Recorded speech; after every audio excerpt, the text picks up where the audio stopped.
ఒకానొక సందర్భంలో చంద్రబాబు నాయుడు గారు ఏమన్నారంటే అసలు కాఫర్ డ్యాములు లేకోకుండానే డయాఫ్రమ్ వాల్ కట్టాలనేటువంటి ఆలోచన చేశామన్నాడు. On record. మళ్ళీ ఇంకోసారి చెప్తున్నా, కాఫర్ డ్యాములు లేకోకుండానే డయాఫ్రమ్ వాల్ నిర్మించాలి అని మేము ఆలోచన చేశాం అన్నాడు. ఏం ఆలోచన అబ్బాయి నాకు చెప్పు. నువ్వు చాలా తెలివిగలడు కదా, మాకేం తెలివితే కూడా మొద్దులు, మాకేం తెలియదు, అవగాహన లేదు. నీకు పెద్ద బ్రహ్మాండమైన అవగాహన ఉంది, 40 సంవత్సరాల రాజకీయ జీవితం ఉంది, చాలా నైపుణ్యత ఉంది, నీటిపారుదల విషయాల్లో నీకు అద్భుతమైనటువంటి నాలెడ్జ్ ఉంది. ఎలా అనుకున్నావో చెప్పమని నేను అడుగుతా ఉన్నా.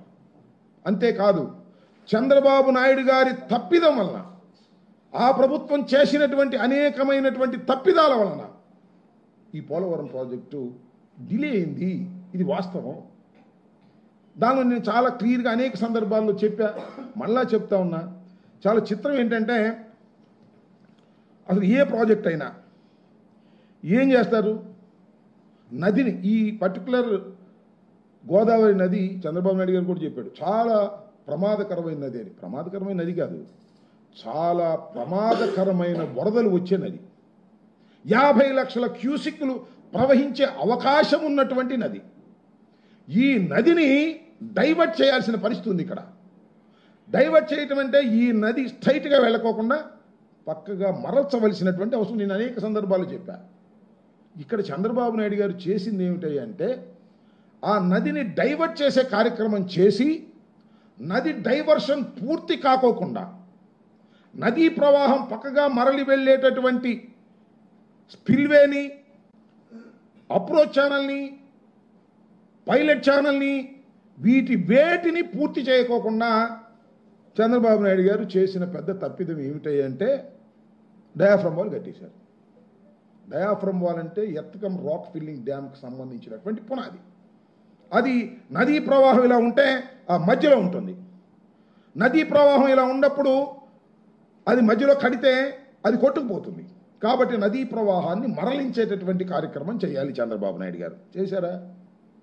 అయ్యా చంద్రబాబు నాయుడు గారు the most knowledgeable person, most senior politician భారతదేశంలోనే, నీటిపారుదల మీద అవగాహన ఉన్నటువంటి వ్యక్తి, ఏం చేశారు మీరు అడుగుతా ఉన్నా.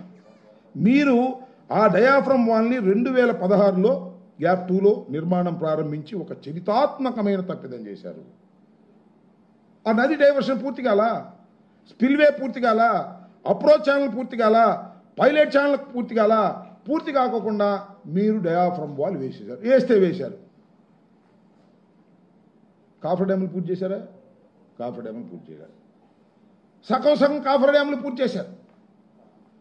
తర్వాత ఏం జరిగింది? ఈ కాఫర్ డ్యాములు పూర్తి చేస్తే నదీ డైవర్షన్ కంప్లీట్ కాకపోతే ఈ కాఫర్ డ్యాములు కొట్టుకుపోతాయి. కాబట్టి కాఫర్ డ్యాముల్లో గ్యాపులు ఎట్టు పెట్టాలి అనేటువంటి నిర్ణయానికి వచ్చారు. మీరే చివరికి అట్టు పెట్టారు. మీ టైంలోనే నేను మనవి చేస్తున్నా, 100% మీ టైంలోనే డయాఫ్రమ్ వాల్ దెబ్బతినడం ప్రారంభమైంది. Not only diaphragm wall, coffer డ్యాములకు ఉన్నటువంటి జెడ్ రౌటింగ్ అని ఉంటుంది కింద, దానికి కూడా డయాఫ్రమ్ వాల్ లాగానే ఉంటుంది. అది కూడా వాటి టైంలోనే దెబ్బతింటం మొదలెట్టింది. దేనికి కారణం? ఈ నదీ డైవర్షన్ పూర్తి చేయకపోవడం వలన కలిగినటువంటి ఈ నష్టాన్ని మీరు మా మీద రుద్దేటటువంటి ప్రయత్నం చేస్తూ వచ్చారు. ఇది ఇవాళ నేను చెప్తే ఏదో అంబటరాంబాబు గారు చెప్పారులేనో, లేకపోతే వైఎస్ఆర్ కాంగ్రెస్ పార్టీ చెప్పిందేనో మీరు అనుకోవచ్చు. నేను కాదు చెప్పింది, ఇది ఈ రాష్ట్ర ప్రభుత్వం కాదు చెప్పింది, ఇది కేంద్ర ప్రభుత్వం అంతకంటే కాదు. జనవనరులకు సంబంధించినటువంటి కేంద్ర ప్రభుత్వం కానీ సిడబ్ల్యూసి కూడా కాదు. మేము డయాఫ్రమ్ వాల్ అయితే ఎప్పుడు కొట్టుకుపోయిందో, ఈ డయాఫ్రమ్ వాల్ని కొత్త దాన్ని వేయాలని నిర్ణయించారో, ఆ నిర్ణయించినప్పుడు మేము రాష్ట్ర ప్రభుత్వంలో ఉన్నప్పుడు మేము ఒక రికమెండ్ చేశాం. అయ్యా, ఇది దేశంలోనే ఉన్న నిపుణులతో ఒకసారి పరిశీలన చేయండి, ఇది చాలా ఇంపార్టెంట్ ప్రాజెక్ట్, ఇది జీవనాడిది. డాక్టర్ వైఎస్ రాజశేఖర రెడ్డి గారు ఫౌండేషన్ వేసి ప్రారంభించినటువంటిది, రాజశేఖర రెడ్డి గారు కలలుగన్నటువంటి ప్రాజెక్ట్ ఇది. ఈ ప్రాజెక్టు మధ్యలో ఈ డయాఫ్రమ్ వాల్ దెబ్బతినిపోవటం వల్ల ప్రాజెక్ట్ కుంటుపడింది. కాబట్టి దీని మీద స్టడీ చేయాలని మేము కేంద్ర ప్రభుత్వాన్ని రిక్వెస్ట్ చేస్తే కేంద్ర ప్రభుత్వం ఒక నిపుణుల కమిటీ వేసింది. ఆ నిపుణులు ఎవరో తెలుసా? ఆంధ్ర వాళ్ళు కాదు, ఇండియా వాళ్ళు కాదు, 2 కెనడా వాళ్ళు, 2 యుఎస్ వాళ్ళు, 4. వీరెవరు? ప్రపంచంలోనే నీటిపారుదల మీద, ప్రాజెక్టుల మీద అత్యంత అనుభవం నాలెడ్జి ఉన్నటువంటి వాళ్ళు. బహుశా చంద్రబాబు అంత నాలెడ్జ్ లేకపోవచ్చు. ప్రపంచంలోనే అత్యంత అద్భుతమైన నాలెడ్జ్ కలిగిన వారిని సెలెక్ట్ చేసుకొని కోట్ల రూపాయలు ఖర్చు పెట్టి వారిని పిలిచాం. వారు వచ్చారు, ప్రాజెక్ట్ సైట్లోకి దిగారు. ప్రాజెక్ట్ సైట్లో ఉండి మొత్తం పరిశీలన చేసి వాళ్ళు ఒక నిర్ణయానికి వచ్చారు. వాళ్ళు సిడబ్ల్యూసికి ఒక తాత్కాలిక నివేదిక ఇచ్చారు. ఆ తాత్కాలిక నివేదిక తరువాత ఒక పర్మనెంట్గా ఒక నివేదిక కూడా కంక్లూషన్స్ ఇచ్చారు. దానిలో చాలా స్పష్టంగా చెప్పింది ఏమిటంటే వాళ్ళు శాటిలైట్ నుంచి తీసుకున్న పిక్చర్స్ కానీ, చరిత్ర మొత్తం తెలుసుకుని కానీ, డాక్యుమెంట్స్ అన్ని పరిశీలన చేసి కానీ వాళ్ళు చెప్పింది చాలా స్పష్టంగా. ఇది అంటే చంద్రబాబు అని రాయరు కానీ డేట్లు రాస్తారు.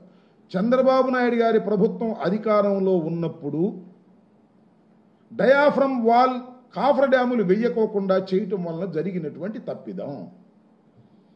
నదిని డైవర్ట్ చేయకోకుండా ఎర్త్కమ్ రాక్ ఫిల్లింగ్ డ్యామును కట్టాలనుకోవడం ఒక తప్పిదం.